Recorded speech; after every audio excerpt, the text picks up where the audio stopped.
Hello, I'm Jordan Guth, host of Season 2 and 3 of the SoundStage Audiophile podcast, as well as lead reviewer for a new video series on our YouTube channel called Practical Audiophile. Today, I'm here to tell you what's new on the SoundStage network for February 1st, and about a new SoundStage special video series that will be online in about 1 week. Over at our international site, SoundStage Australia editor Edgar Kramer reviews Audio Research's flagship Reference 330M monoblock amplifier. The pair of 330Ms combine the tight control of an analog solid-state design with the tonal precision of valve amplification. Edgar writes, "The new Audio Research Reference 330M monos reflect the over half-century DNA of the revered American company. These flagship amplifiers are intelligently engineered, superbly built, elegantly styled, and most importantly, performed to a sonic standard which epitomizes the meaning of the word reference."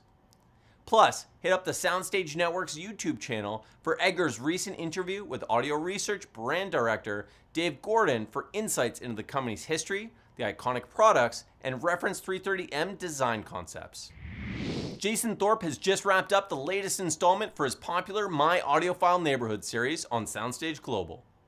Jason's neighbors Quinton and L'Oreal have purchased a new music system to replace their Sonos all-in-one speakers, and Jason recounts their journey to Sirius Hi-Fi. On SoundStage Ultra, senior editor Jason Thorpe reviews the DALI Epicor 9 loudspeaker. Jason loved DALI's larger Epicor 11 when he reviewed it in March 2024. Even though its prodigious bass output sometimes overloaded his listening room. The Epicor 9, with its 2 fewer woofers, promised to be the perfect speaker for my room, Jason writes. I had high hopes, and the Epicor 9 fulfilled them. Another speaker Jason adored was Bowers & Wilkins' 801 D4 Signature floor stander. As he explains in his monthly editorial, B&W's 805 D4 Signature standman speaker has similar drivers. That got Jason thinking. Could he replicate the 801's performance by combining a pair of 805s with a couple of subwoofers? B&W has just sent Jason a pair of 805 D4 signatures and 2 DB 2D subwoofers, so he's about to find out. On SoundStage Access, senior editor Dennis Berger reviews NAD's C379 integrated amplifier, along with the MDC2 BlueOS-D expansion module, which adds multi-room music streaming and room correction capabilities to this affordable amplifier.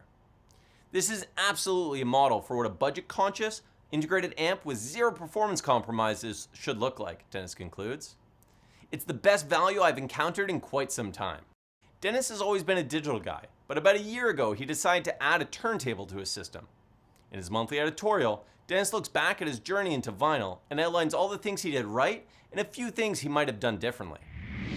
On SoundStage Hi-Fi, George Jassar reviews the Criterion S230 floor-standing speaker from Germany's T+A Electroacoustic. George writes, I spent many hours listening to the Criterion S230 loudspeakers and was consistently impressed by the confidence, capability, and composure of their presentation. Then concludes, given its good-natured sonic disposition, the Criterion S230 proved an extremely easy speaker to listen to for long periods, even at high volumes. In Canada's capital city, something you could count on in the first 3 months of the year is snow. Lots of snow. And that's what SoundStage founder Doug Schneider experienced when the massive TCAM active speaker system from Denmark's Trebleclef Audio arrived at his home. The shipping weight of each speaker is almost 200 pounds, so Doug enlisted the help of 2 SoundStage videographers, me being one of them, who helped him wrestle the speakers through a thick blanket of snow into Doug's listening room. Stay tuned for a full review. Later in January, Doug and his wife drove from Ottawa to Montreal during another snowstorm for a concert by a jazz trio led by David Chetsky. It was an all-acoustic concert, no amps, no microphones. The sound was revelatory, Doug says. Definitely worth the trip. On SoundStage Simplify, Roger Cano reviews Roksan's Caspian 4G streaming amplifier, which is rated to deliver 105 watts per channel into 8 ohms and 200 watts per channel into 4 ohms. This elegant amplifier adds modern digital streaming functionality to wonderful sounding, powerful Class AB amplification, Roger writes, all while continuing to pay homage to the company's analog roots with an absolutely brilliant phono stage. In his monthly Pulse column on SoundStage Experience, music editor Joseph Taylor asks if rock and roll is a dying art form. In truth, no genre of music dies completely, Joseph notes, then adds, but the days of communal music experience that AM and FM radio gave us, supported by fan mags that kept track of what was going on in pop music, are behind us. Some form of music will take the place of rock as we know it.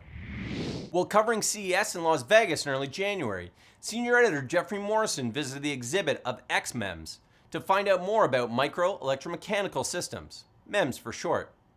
MEMS technology is being used for earphones, but as Jeffrey discovered, it has other applications too, including miniature fans for cooling the processors inside smartphones. Also on SoundStage Solo is Jeffrey's review of Creative Orvana Ace Mimi earphones, which incorporate MEMS drivers. If the clarity and fast transient response turns out to be a hallmark of MEMS drivers, I'm excited at the possibilities, Jeffrey writes. That's everything. And now for information on our new vinyl feature called, appropriately, Why Vinyl? The first episode was shot in December and will be online in about 1 week. In it, people at a store called the Record Center were asked why they like vinyl so much. You have to see the responses. So please subscribe to our YouTube channel to be notified and watch it as soon as it launches. Thanks for watching and see you on February 15th.